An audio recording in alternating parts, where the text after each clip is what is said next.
Asalaamu calaykum waraxmatullaahi wabarakaatu. Soo dhawaada saaxiibayaal dhammaan akhyaarta sharafta leh ee qiimaha badan ee ku xidhan channelkayga Abuukar Technology oo walaalkeena Abuukar muuqaal cusub idin wada.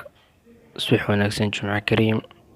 Muuqaalkan maanta waxaan ku eegayaa insha allahu tacaala sida aad uga dhigi kartid facebookkaaga dark mode ama mugdiyahaan aad ka dhigi kartid habeenkii leerka lagu isticmaalo sida uga dhigi kartid ayaan kugu tusayaa.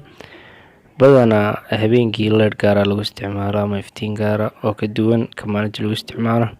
Markaa sidaad isu baran lahayd oo ugu bedelan lahayd ayaan kugu tusayaa muuqaalkan. Kusoo dhawow channelka dad ku cusub tahay, fadlan subscribe saar.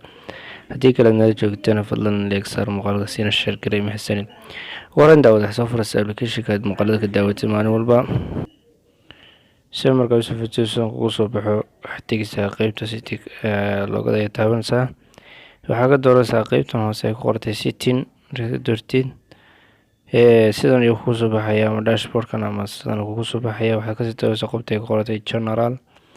markaad ka dooratid qeybtaas sidan ayuu kugu soo baxaya. waxaad tegaysaa qeybta ay ku qortay dark theme halkaas baad furaysaa ama tig saaraysaa. waad ujeedaa si isu bedelay, dhammaan wuu isbedelay oo midabkana noqday midabkiisa soo ekaaday. habeenka ayaa loogu talagalay si indhahaaga waxba u gaadhin. markaa sidaa hawsha yar ayaad u bedeli kartaa, mar walba xilligaad joogto uga dhigan kartaa.